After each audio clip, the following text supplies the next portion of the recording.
Oi, talo falava Samoa, malo le soifo manuia, ai la o maua le fo ia so mantango o fie. Io se fa un po' foi le tātou programa o le Tautai e male malo, io e fa marunua ko ngola ko kausiaki au la au, io e usu mai foi. Pe ia nga soli e se ka mai kiki au la au tau la tu tau fui. Ia ui o lea, to e folo fa fa talo fantu le tau au na Asiata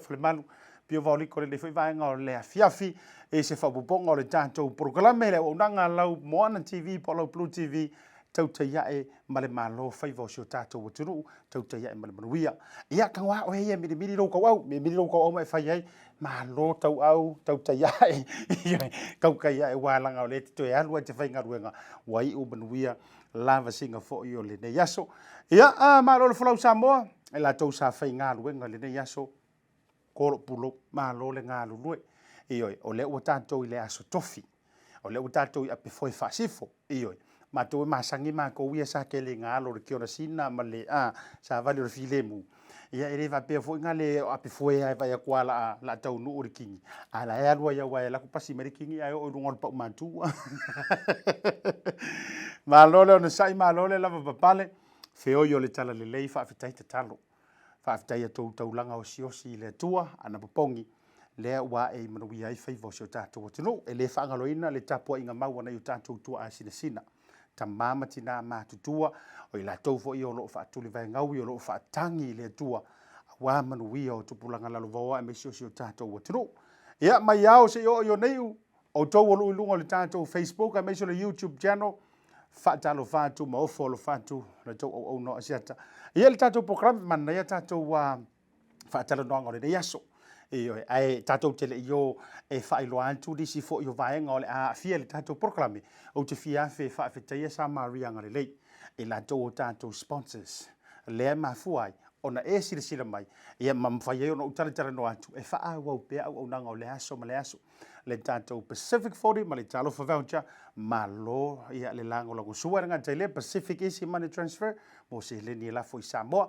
ia le ngata ilo tātou Maota Samoa pamukesi nai vai tele mai se fo tātou supermarket ia mau au nanga tele mfaiona a fa mama venga a wafu fuanga le ainga le fa ngalo ina fo le tātou wa onga le OCA Oceania Career Academy a onga kamuta o lo ile a pitonu o mangele ia ai mo so o se alo ma se tama fa na Samoa o lo tausa ili malo tulanga tau fa kamuta i nei ni usila.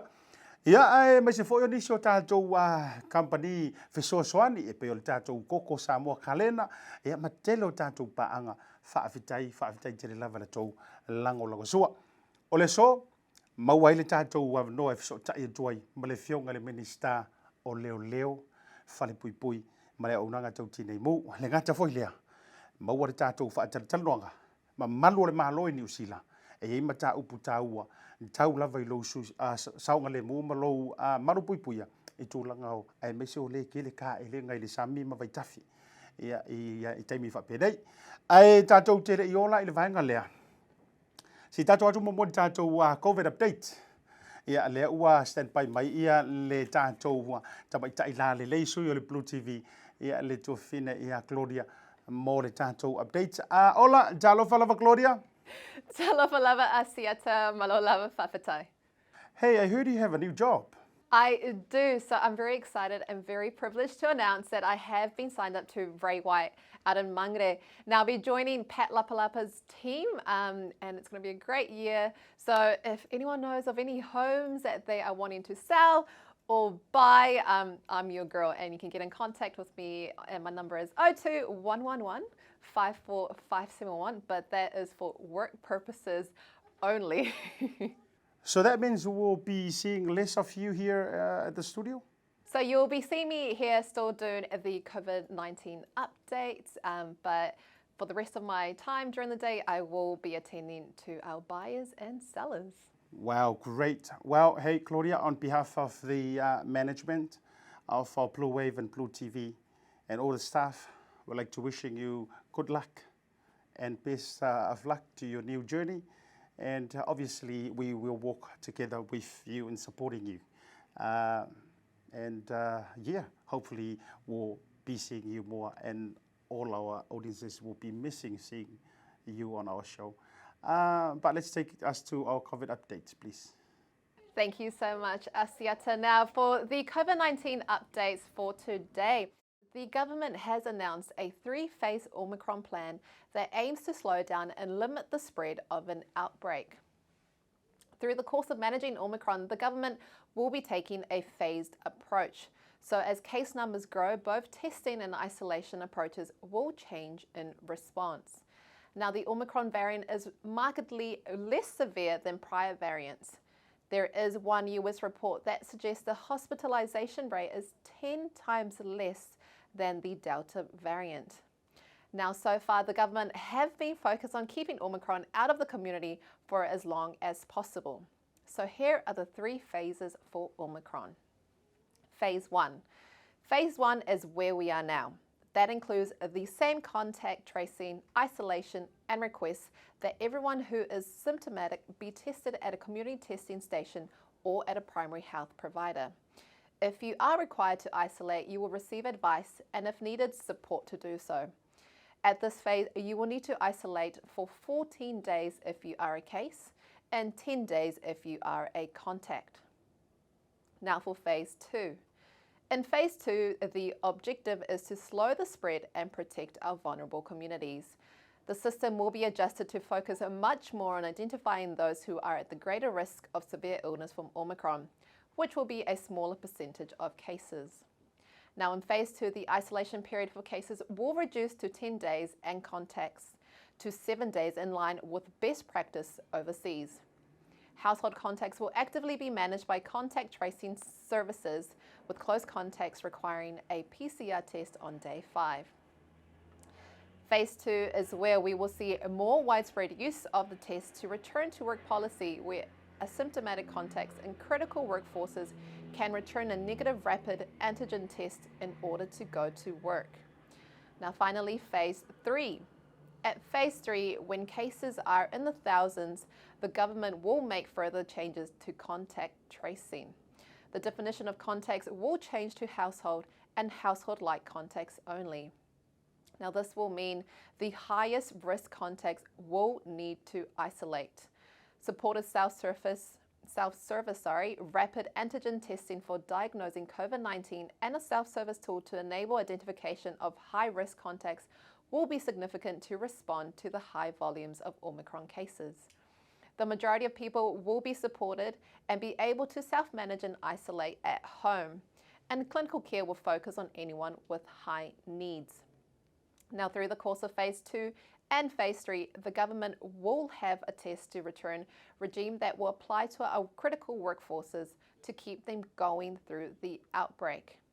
Now, Asiata, lastly but definitely not least, the Samoan COVID updates. There are now 27 positive cases in Samoa, but we haven't seen reports of any recovered cases just yet.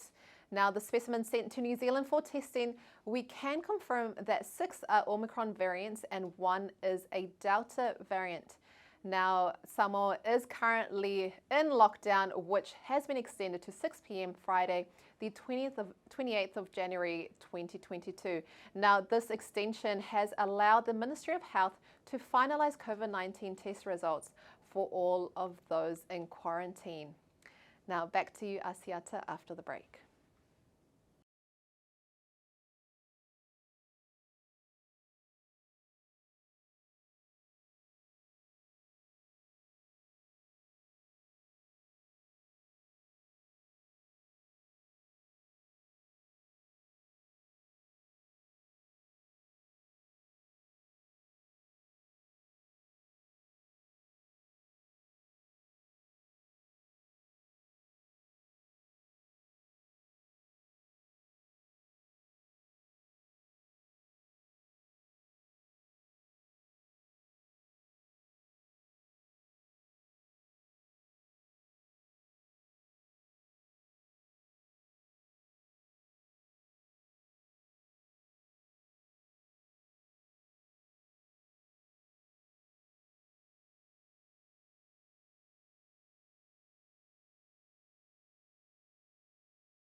Papatoetoe, and I'm from South Auckland, Manukau. I attended Auckland Girls Grammar, and now I am here at OCA.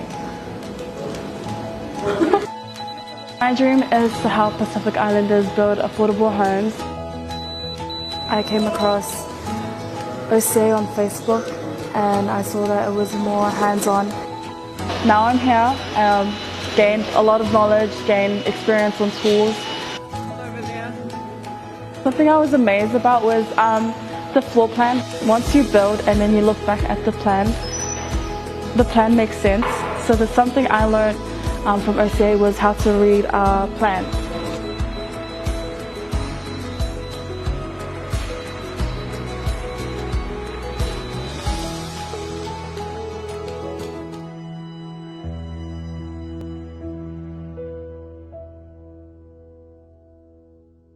O te toi whaatalo whatu Samoa I lau whaasausaunga re leivanga o le awhiawhi le toi te liu mai o le tātou Purukalame o le tautai ia e male manuia whaiva o sio tātou watuno o tautai ia e fo I male malo e ia I le tautua lau Blue TV po lau Moana TV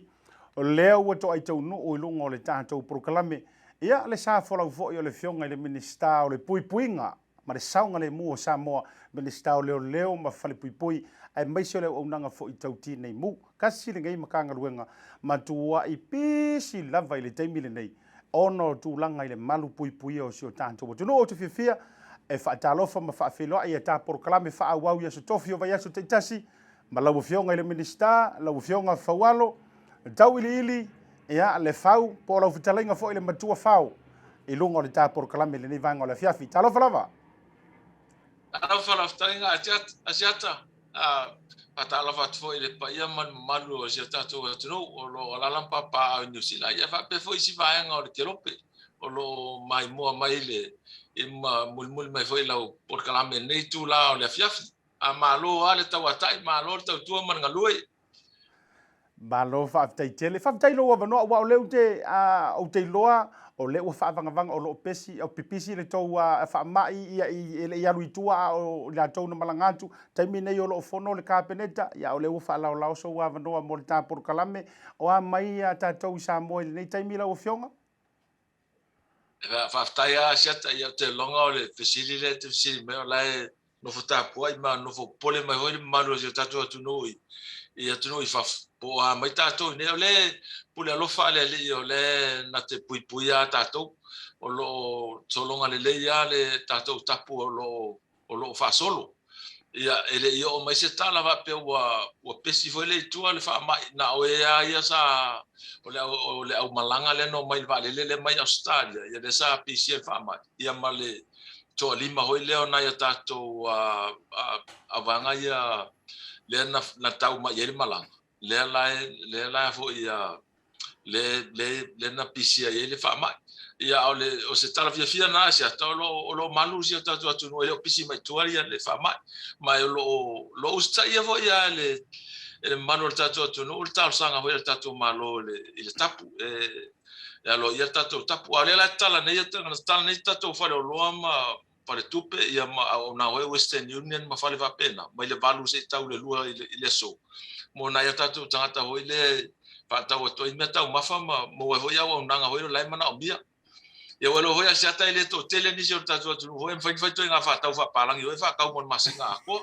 ia o tele ata tau le to nga fa tau hoi le fa tau ile mai le so ia suka luta la fa la mata luta la ma le sa luta la ia pe o mena le tu amanua na yo tatu tangata ona ia naunga ia puipuia ia o foi nei ese telefone nai matua tau si mal fa na o tau si ia o nei se fa le tonu ona le meta maf o le tal fia tu le la tlainga nei tai miolaso ba lo fa tailo fionga le minista o le fa fisiri mo I lo fionga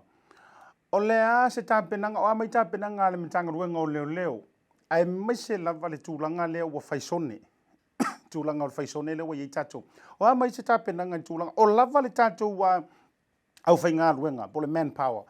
a wala te mi fa pene o kele mangala o fai tatu wa poloka ma tulanga fa pelo fionga aftai Asiata o la ta fai tatu tanga lunga tulanga o ia fa ia fa so na tatu leo ia mafai na na tūlanga le tapu le faisone mai elo yaise elo tūlanga mes tūlanga foi le fa pe o le mafai na fa tau nu le fa moi ona o le lama o le mtanga lunga ale ata te loe foi le tūlanga foi le stretch was stretch le mtanga lunga le ngata ona ele to telefoni ta to le ia ao le tal via sia tau lai panga solo le ya le fainga le tūlanga le sone e wa tili lana na fainga fia nga luenga na le tasi ala le sone le o sava ia toa ia le la o tapu mo ia falmanga inga le faina o tu polu sava ile faina mai sava ia le la fainga fia tūlanga na o polu la le e a foi titira ho le vai nga nei o polu o se tūlanga le o le ye temde e o te loina o lai manu le ngaluenga ali to mai tai lolo o no tele o foi tong foi vil sa o matang te o itan mele itan o lola o la o lo hoita to e la tu lo ai le to tonu ho ngale o poloka le fa tanga la e se mele na vili mai lo e le fia ya o le tele la foi tong ale o mai ta o la o te o la alu so solo ale o fatino ino o tute town fai e la fai fa maru le tu ia mali ele mfaina sa sone na il sone le se vanga na i se mafu nga tar fia ngai malo fa fitai au tai ia ile va nga le la ufio o telefoni so ila to wo fa seam fa ilo mai lungo a pio folinga mai so ta to social media e ma fai ona e to e fa manino o antonu wa vaenga tatau kama foi le ono tu wa no ai le leo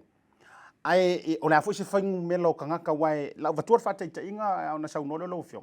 e le tala no mo mai i le poloka fai i po ofenga e po o pe i statu office ia e o atu foi le fai o le tili na e o atu fio fo mai o fo Samoa si o la to ina e polo mtua ai ko ki ko se furu kan kale o ka vale proka lo leo ia na tau fai le fi no nga foi le ma fa pe o le alo lo fa malo le malo i si lo mtua po si ma foi le wa ai o eso se kaula se ele o forma ai ko se furu kan ka yo ka vale pe fa pena e ma fa ona e fa manino la mole si la fia le totele o antonu tu ainga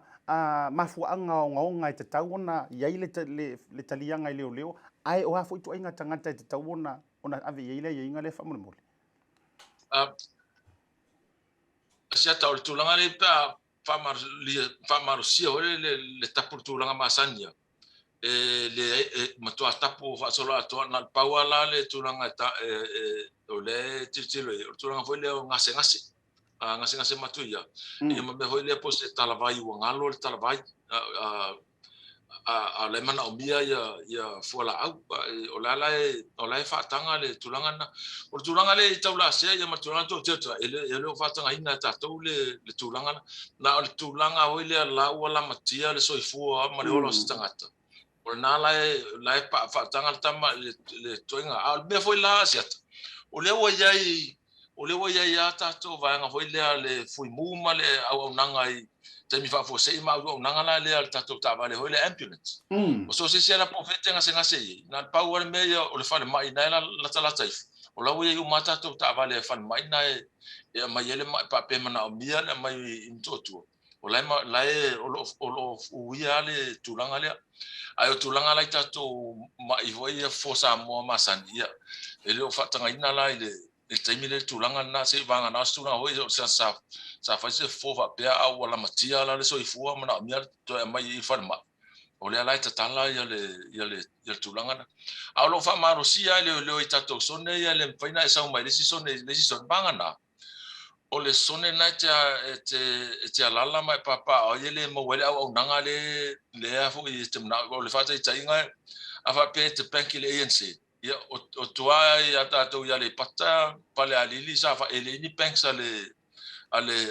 ANC longa wina la e fia mo la se te saula nei pia le vaule le fatangana le faini e te sawela mo tinga o nanga na a fa pe o la penko le PSP por sa mo commercial penko la vangana la e la tua e le mafaila na fa mai te sau ia pia o la mo la le faltupe na tua I le mele te la lai pe o le se ngana le ia tulanga le asia Malo whaafitai wa ta ua la le whaataitai inga le a o iai la se tūlanga i le whaamalosia i le taunu mai o tangata nei le tūlanga. Ina i awane i whaia na o se alofanga e sao mai iai poloko o lo whaitua. Ia no mai lola ia lea pule ale o le me e whero rua i solo iai. Ai le o aru sa o i le whare tupe lea na te tau o na fuai. O iai se tūlanga muli ta iai o le tātou matanga luenga. Ia make sure o lai sa o le me lea rue le ore ka whau. Asiata o la hui le lei al fa foi na le tato tanga ruanga tulanga wai le ngata la le sao mai le tua ale wala si mai le tua wala si o le ala tu ngata la tu mono pepe patui male la fai le mas o ye te le sao hui la i pelona la e tau sa e sta wala le fa malieina ya le tua le mele tsawe ona le mo la o nanga le la tsa do i pia ia o la a fo e fe tanga ia le o te mine le fe ngol tulanga le ia o hoi mo ia to tele tsa no ale to tele e tau te lo ma ho ia ta to tanga e mo ia se o pe e sau mai kuala wa wale si mai o le langor ka vale o longa ngumela e suru le i o kanga e rua malo fa fitai e fa ta la fonga ai taua o le mai moa le to tele o ilanto ia e maua le nei fa sa lo nei fa ta no ai tau tele o au ta ia i le vainga lea o ani fa fita uli o lipo tia antu i le taimi le nei o fea ngai manai malu o le malo ai mai sia poloka o le longa se manga ala i le tātou wa motu i upolu tau tia ia sala fai au o ani te lo fa fita uli o fea ngai matanga luenga ave fo i fa fautuanga le malo le tunu ufa mo lo fionga ia to tele ta tangata siata la yalo ia vo ia fasa la nga mal ta sanga ho ia le tato malo ia to tele ala ia na i va nga ho ia o lo feo ai tonu nu le ala ia la no o to sia singa le ma fai tangata le fai na to ese moto Maota moto la ta wanto no foi le moto to ai nga mal falo to o to ai nai tangata pena lo ia e vai si nai ta vale o fa no ta la e ta o mai ia ai mo lo le to fa fo ile me ele ma faina na feo ai fa fo to le o le sonele le pe fe alwa i mai ai le ai se tulanga foi le tal fe ngai ta no pe o la mai se mai tinga ina ma tulanga fa ta foi la se tangata ile o ye sana pepa foi le fa ilo se tangata le ia au nangai langa le wa fai pepa ya ma lo ye foi la wa ya la ta to wa nanga ya te o me ya mana ni ska ta ave fan ba e te vili le 911 ya na watu lo ta vale le al foi mu o tu langa na nei o fai ta ho la si na fai mai o le mai se banga na sa o la e va ti no le lo ye mai la ti ngai na ya la mai ta va ai pe o nai tu langa ya le a foi na mai tau ina fai to ina foi le lo e ho na tu langa ile au fainga luenga hoi au fanga luenga hoi le private sector tai fa tai ngatai pe o la vanga fanga luenga le wafu ia ona ole uti o tani foi sa ta pena tu ai ia ole tofu pasi uma ia le au fainga luenga ia ala na tangata na no mai polo ka tu le ia sa fa so tai mai ale pulenga tu tonu fai ole au fanga luenga le wafu le la ole va o lo le tonu mai ia posisi hoi le ele bese au nanga hoi fa le tupe ia ma fa le ia Western Union fa pena au wa misile ofisa tu tonu na be ni pas ole ala ia na tangata nga ala ia la e tau fia o le tula ia o malungo tu ia la to pulenga ile le fa mo le o seven nai fanga lunga e ta o le mana o mia sa u e fanga lunga fa le o nanga mo le so ia nai vai nga la fa fitau li la ti o le fa sanga i masia tato o fanga lunga ho nei tai malo fa fetai malo fo ile ono sai e mai se le fa to ile faingo nga luenga ia ele faingo fi ile nei tai mi a o ta ia ile mta upu lava le nei lo fionga e ia ile tala na manu mai e ona nafi wa ia male au wali e fa folinga e feo ila ma paso le wa ta ua ia po fe fo ina la to mo mai ai nei pasi ia po la to IT fo ie fa i loa ai o le fa o stangata fainga luenga mo o mia essential ia ai fainga kunga ele mau i records fo io le au tangata mo mia ai langa ku marka vale o la ia ila matulanga o penga fo i e fai e fa nga mo fo la au fa saina am faina sa no ai se so fina ngalo ile vai ngalo fionga pa ftai asiata le e lo manga ele lipoti mai le tanga luenga i tangata la ia na faunga ia mo pasi tau fa se o le talan tau mai ta o pasi ia sa faunga ile si va na fai mo mua e afia ile misel a le la o faunga se le vanga le ile taimi nei pe o tu langa hoina na mata wina hoila na va piki apo ele el tato va nga ia leo ina ia ese falling up pasi o tu malato male ID le o fa nga ina nei male ID le ave ta vale o ele ID o ta vale male ID o tanga ta to tas o le nala le na lo o nala le na mo lo le vanga na o faile mesen le ele la le mo so po ofena la to mo mai pasi tuai le o la te fa nga a le sa le la uftalinga o le na tupu melna o te le loina la le tulanga le ile mau ai tono ta vale o mo me ia fa nga i mo fala o fasaina ia o se me le tele na o mo ia wale ai lo atwala tulanga o ia la va so tula fono ta to fa nga se ia le taimi nei e wari stala na o mai tawana o le tale pe fale i funga lei na i fale pisinisi e tu ato le awala ele o lo tele a o le titi o le ele tato va nga ho ia leo e titi e wila bili vai o le vanga tonu ala le vani na mata fa tau tonu ala o la to ia titi na i va nga ye ele sao e ta vale pe fenga tano e ta o le titi nga wila la le petolo le vanga titi wila i funga lei e mo to ele tale pe nga fale le ufanga se le taimi o tapo e fai le messe ia mana ia hoile o mo hoila le vanga le fai le tulanga le lai eta to eta tam fai ile se la puse ne fati no ile o nanga ia la tulanga ia tanga to so tula fona ma fa ile va no fai le messe ia le ala ia tang ia me o la tam fai ala o so tula fona so tula fona taimi o la mo ia la to le va no fai le tulanga sele ma lo fa vetai matango fiele vai nga wa sau no ai wala nga sa o le leia ya le si le malo ma matanga nga fuafua me le lei wale pui ala o ka nga ve lai fo nga fuafua le au kale pe ma fa le nga me ia i tu langa vang fa pene e malo le mantala fo o le matanga nga la ufionga me so le malo le malo o le si fa fisili o te fia tu inatu ia ona taualunga le telefoni o no le taimi o le e ala le mafuali i le tulanga o le kapene tele ni taimi o le fisili le na tuina mai le to tele ia te au le au fa fisili ngia tua e se mai la i tapena nga o lo ia i le matanga ruenga i le covid o le fisili nei na tuina mai le to tele fa pea o le o fa i loa fa la i tele e se tasi fo i o sui o le avanga fa ufali tuangai le talenga le pule i se whaitala noanga ma se whare lau au se talia. Na ia sau noa i e whapea o lea ua ia tauli maina reporti lea sa sau noa i aile a fionga le whonga whitalai. So suenga fo i e matulanga whapena, whamai o la ua ia te ia. Ia na o se taimi e i se taimi na te toi wholasia ai. A e whailoa atu o la ua ia umia. O le whafisili lau fionga le minister. O lea lavana manino sau noa ngal whonga whitalai o la ua ia te ia. Ia o le matou la ave ma le matou fali liu enga o ia e o ai to fionga e longa wo o ia le kopile a o le o sau no le to fali moni o le fo ia ia kopia mta e iso fa moni anga ai ma fai ono na tupu le vaenga e ku fa mo la ka peneta pol parlemene fa to afa i lo ai le fon fitala i le vaenga lo fionga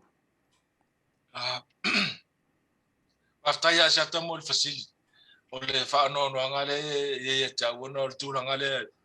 ele mawhaina o tautal tele mta pule am whaina o vapeat le la nga mta pule ele fionga le fongftalai na manino al forsanga le fongftalai ele sa uno ina mta pule tono al fono le taimini ele taimi tau te anga ia tato forsanga mta pule ale whailo sa manino ala tapunga al fongftalai ele mawhaia sui us fono patal no ina ia pepai i tono al Maota le taimini na mato fono sa fo intal no i fafo le fono se vanga na o te mital fe ngai nga ia for sanga suia fai pule ta pule te fa no la lo fa no tu langa o na fo ninga mai wale usta ia le suis fo no le ia le il polo inga le fonga fitala ia la ta tia le fonga al Maota po le tu langa tu la email tu langa le a o le for sanga na le fonga fitala ma pepa na mo mai matu o suia fai pule man mafuanga ia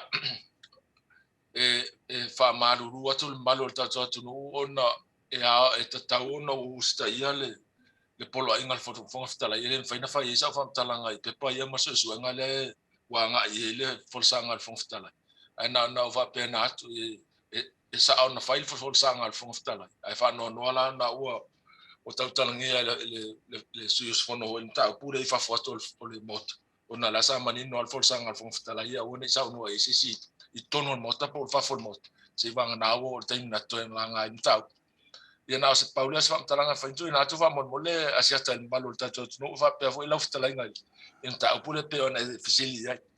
Faftai jele malo fo il fato fala inga ila ufionga il minista. Taurunga tu fa fisili. Ole ase tulanga o mai ile tele o le mau cases o ia nei I o e mai se wanga I fa masinonga matulanga ia ole ala ua matua fotua I mai le lockdown mo tato ole ase vaenga o mai ai ni ona tulanga ile taimi e fa tulanga ia mai se le mano no I o le mau cases o to I fonga le malo lo ufionga. Aftaia siata ia fa maruru ho pa ia man malu le tunu ho le ona o le a to poina ho la tum ta o pui fam sinonga le ngata I fam sinonga I soringa tu la fono fam sinonga mo lunga fam sinonga fa I tu mal ia fa pe ho le fam sinonga fa no masuaf ia wa le la ta fia o mama poloka ona o le Faualo ia nei ia fa maruru to malu le tunu ona ole alofia ho le Faualo nei ona o le tato fa te ia o nei pisi mai le I tua mai o vaenga o pui nei le fa mai pe ona mai le umalanga no mai ostadi ia au te longa e se taimi vave to e fa solo po kala mal fam singo pe ole se la tu langa le afia ile fa solo ngo fam solo ona le asa tu ai le fa solo ngo fam sinonga ona fam sinonga palo ta le sa avel fa mo fam sinonga palo tal tau sanga tele ia ole sila na to ale na mafuaile de poloko fam sinonga ia o lo lava ho ia le malosi ma le tomai ia fa pe foi le marsi angalo ia tatu lim tomai tai fam sinonga tanga lunga foi awala ilo silfia la to to fa tino ia la to au nanga pa o tai me o mai fam sinonga tau palota ia fa solo lo au nanga masani al fam sinonga Faftai tele lo fionga le minista mo le lao le nei ma le fa noi na mai no lo taimi sau nong fai fa mai ai ta fa tan nonga in le vanga le fiafi fa taitele asiata fa tai mo le ta manoa ia o le ta ua ia nei manoa ia la no fo ta po i mano fo po le mesio ta tu po le alme o tu po le ta tu po o pisi tu fa ma ia mesia o to fa fo na o to va o to tanga ia unga ia male mtau tia ho nei fa ma ia le mautinoa no fo po le mai ia ingo nei ia paulo tala fia tala ele isau tu ale o mai taimi neli a maseli poti o nei le sa fa ia isi a test a le vanga uma ia toksa la le ta fia le ba ai voi le quarantine le ngata ia na malanga mai le vale ia o tato au vanga ho ia au nanga mua le na la tau mai fenga o la na ia test to fa le la fa talia ia tesia pe ese tu langa o ia nisi o to pipisi el fa ma I tonu ala to al tal via lo ia se li poti mai le tanga luanga o so fo malo loina o sao mai fa fo le fa ma ia le ai fa tasi mai ai o vai ata to lo pu to si mai o tato tenu ia wa demonia asiata le tai ma fa ia tato tama ia tu no on ta yo fini nei fa mai pe sa tu ni tato fa le mai ma to inga facilities o pe o New Zealand ma stadia tau fa ingo fia na container fa mai se le fa mai pe solo mai fa ia pe le o fa te nga le fa te ia au ane solo mai I tu mai o lo o afia el fa mai il sai mil nei ia ole polenga ho le sa ia nai o tangata foi ia tato au fainga luanga ia sa lena ile le to lima le na I tausima ia na afia ile infected ile fama ia ole tala le potela mai le fan mai o lo fa social manuia ile sisi o foi le o se tulanga pe o la material so I fu pe o matua mai tinga ina ile le PC el siama le ia o tal fia le asiata ia talo ile pui ma tau si mai paula tatua penga le ia ole talo ile ia male tulanga hoile talo al tatua tunu e ona sa ile tapu ma tau si tulanga al tapu lo ia nei e ui ya fo ia faisina fa nga tai ho lo langa ia tatu on sa fa tau pui ngo tatu mal nisiam ai fa tai tele asia tai lau talinga hoi mo leia va no matango fi ia mori fa malo manga fa tele lo fionga minista o le pui ngo so tanto wotunu au ai sau no mai lava leanga o lo yo ao le puinga le tai inga le puinga ma le manu so tanto wotunu fa tasi ai ma fa malunga lo tanto matai siri le langi ala i talo ana pongi ia wa fusi tanto wotunu fa tai mo lo wanoa ba fusi sta lao le la fo i yaso no ia foi la lo atu fa unga fo yo le nei vai yaso alo fa tele atu lo fionga fa soi foi lo fatto Asiata lo fatto Samoa fa sai vo Asiata ia fa soi foi ia onu ia tele le to inga la fiaf half tai ia to fa o tanto por kalame pe a mai an tanto fa salonga fa business nei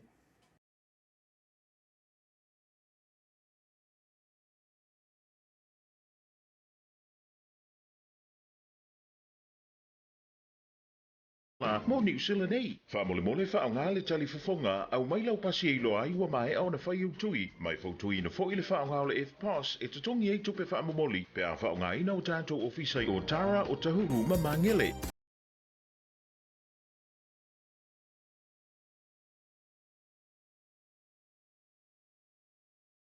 Se lau o tasi ono. Po le lua fitu ono fitu wiva fitu fa. PacificEzy o lau paanga mo tupe fa moli i Samoa. Toi fa fele ya toi fa talo fa tu le fa o wino le tato por kalame Tautai ya e male mnuia Tautai ya e male malo faivo si o tato o tiro o le foi vai ngole fia fiu ko mali le mala ui puti o le vitua mai antu ia le tato fa tala noanga mata ko fia male fionga ile minista o leo ma fale pui mai se fora unanga tauti nei mu so tato o tunu i Samoa ua mangnino ia vai nga uma ai me se fora ni so fa afsiri sa fita i tunga i lo mafufau ia ma faapolonga i lo mafufau ia ma lesa o loto i lo mafufau ma faafatu ulu lo mafufau ma vaenga ma faapena ia faamoemoe o lea ua nofo fale sa atu ia maa ia ua nofo manino fo'i i tulaga o loo i ai le tapenaga a malu le malo ma le matanga ruenga ia ua lava le puipuiga o si o tatou atunuu i le toʻai taunuu o toe o le faamaʻi e ui o loo nonotia pea ma i ona tulaga malu puipuia ai le leia le sili le puipuia i lo le taufatia so toe faapopo atu le faafetai ma le faamalo galuega fitaʻituga ai tatou malu o le malo maise o i latou uma ua taʻua o moaau pea loo polokalame lena faatalanoa foʻi i le vaeaso na teʻanei o i le mataga o le vaeaso manatua foi le noo faatu ai ma le CEO o i latou i o frontliners mo moaau ioe o i latou o loo i le lei nei luma ua le feagai ia ma le tau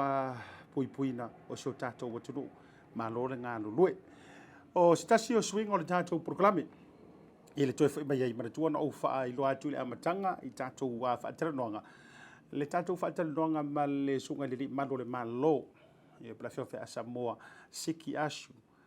ia e tusa ai o tatou saoga lemu i luga o vaitafe e lagata i le oo gasami ua o lea lava tatou tafeagai ma vaitau o le mafanafana i tafaoga peitai o le aiai lona suiga o le tatou meʻi muamua atu ia e le faatalanoaga o te iloa o le tatou live coverage na o le atu ina atu le asoa taeao peitai o le atasi i tatou asiasi atu o le o faatasi mai le tausala ia pea i le tatou aʻoga o le MSL training e Manukau ia beia o le fioga le tumaitaʻi sinia ia Penina le mafuta mai ai talofa pea o abai le leafiafi o fea foʻi lē te tafaofao ai Malo lava i loto wha i le vaa o malai Asiata. Ia, o lea o te i le aonga a le MSL. He amu ia o ngai te sau wha i tutonu se studio mā whangawhanga. Awa ki sila fia mai, e le kau le leifo e le kau le nei aso. malo lava faafetaitele ia se i faailo o le faafofoga le atunuu o le a sia ta mataupu tāua inā i le aʻoga le MSL lenei taimi Asiata, ua le toi pose lilo le whaamai o loo awhia i tātou nei New Zealand. Ai whaapele lalulangi atoa. The effects of COVID have totally changed our way of life, how we go about our day-to-day, and how we are educated especially now with school starting. So let's go inside and check out how MSL are doing. Moro silafia Asiata, MSL offers courses in hospitality, retail, police preparation. So lela o ma whaatasi masetasi o sui mele MSL Penina Schmidt to explain to us how and what MSL is and what it has to offer. And how is MSL adapting to COVID-19 through online? Talofa lava I lo susunga Penina le lei ale MSL. Talofa pea ma lor soifua talofa whaatalofa atu fo'ile mamalo tato au mata le nei I tū le aso, whaftai, olo whaatasalia fo'i au le nei aso ma se sui o ta maitia o ngō lo whaapea ua uma o na whaatanu uina po kalame I le MSL training o ta maitai atu tongi nu au sala o sisi nei o ta maitai ua pio na whai atu ua uma o na whaatanu uina po kalame le retail customer service. Oh, love it. Well, congratulations to you. Say whai mai la so whamatalanga. What is MSL? So MSL training stands for Motivation, Success and Leadership. O mātou nei o lo o whainatu se po kalame po o se institutes fo'i o lo o whainatu po kalame tau retail, police preparation, whaapel hospitality pe o na ta ua e pia de tatu po kalame de nei tu la ole aso. Ua loa nei le tau tu o le MSL training le tatu community ua ova nei ma le luas fulu tau sanga. Talu o na tau tu o MSL training. A walo foi natu o po kalame ese whaapea o na tāpena ina ai tatu whanau. A walo la tolu manai e whaapea foi na nganuenga tau I le industry lea e o foi natu MSL pe o na tā ua atu. Look, Penina, I know not everyone. I mean, some of us are skilled in other areas. You know, we're not made for traders or IT work. What can I expect as a student to get from the retail course? So Pea, with the retail customer service program that we offer, ele o mana o mia se experience pe mana o mia foi so fai longa I whaapea ona e a wai atu po kalame lo foi natu MSL training. Ai o se whai longa e tim whai ona e mawaina po o ani si me whai ona e mawaina po kalame. O le certificate I le retail customer service manisi po kalame o lo foi na atu e whaapea le awa onga o tama whanau I au kilani. Mai whai a onga ua loa lato tō mai I po kalame ta retail customer service o lo whaapea fo'i ona lato a wai atu I training on site e whaapea ona ma whai ona mo le experience o ta maiti. I ma whai ona o atu ai I whainganuinga ua loa lato manamla angai me tau customer service e whaapea fo'i ia po kalame o lo foi natu MSL training. I love that. I'm going to turn around to our beautiful girl here. Tell us, you know, tell us your experience with MSL and why would you recommend it to other students? My experience with MSL, my favorite part of it would definitely be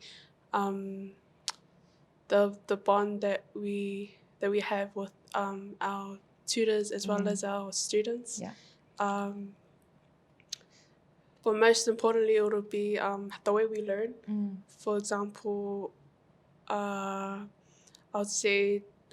getting to pick out different ways of how you learn from different people, from different backgrounds. Because in the MSL, there's different ages,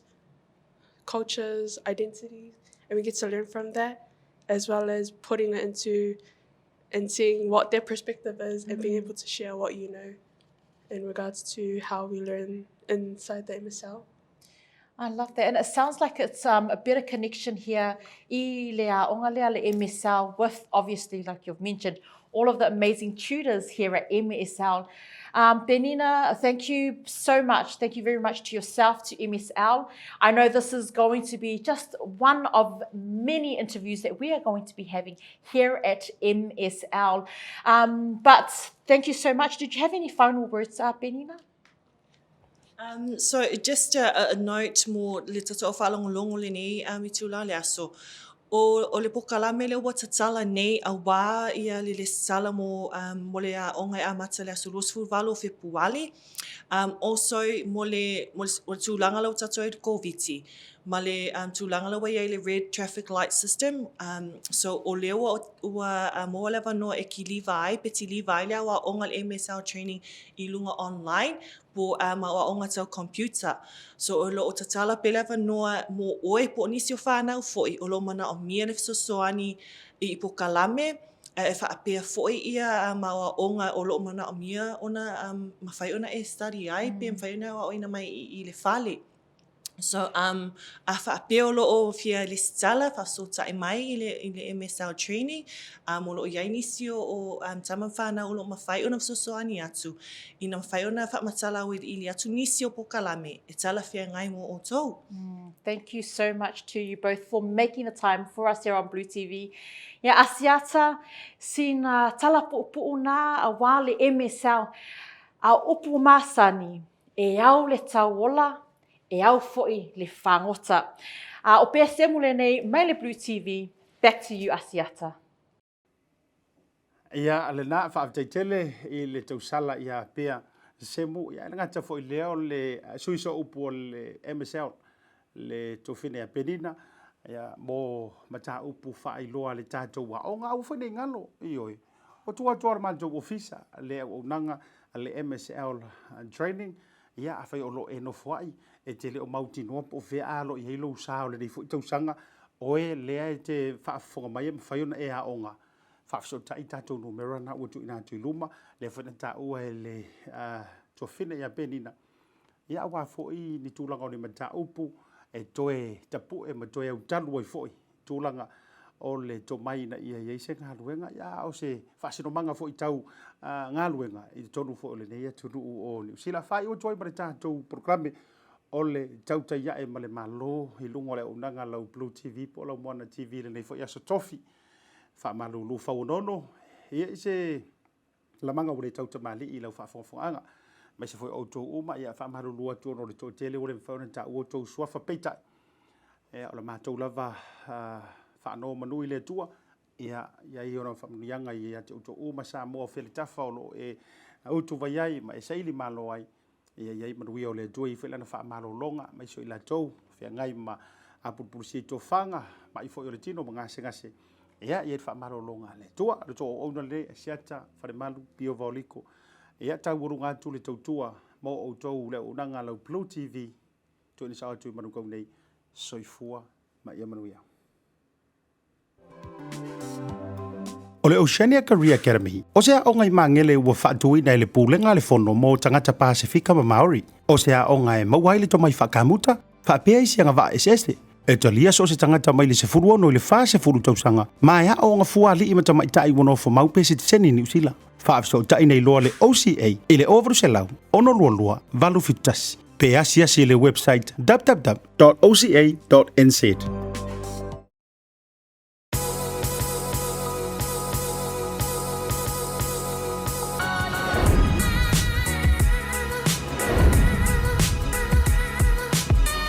Tautua ma le au nanga le Maota o Samoa service station nei tōna I mata.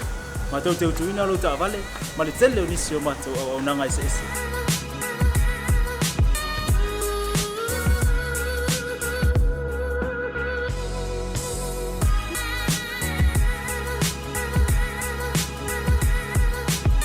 Ai le ngata hoi le, ma tau te seake ina fo I lau ta vale.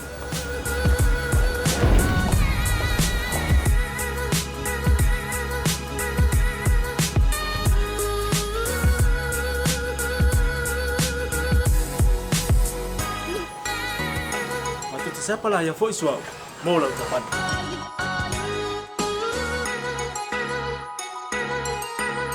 A fai foi o vai pa o lusa. A wala te poli, ma tu te sapala ya foi e mola o tapan.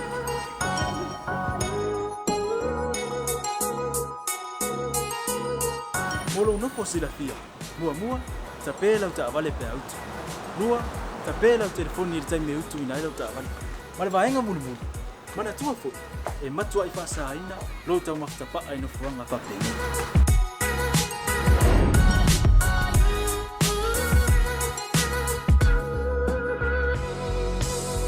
Maota o Samoa. O le maota mo Samoa.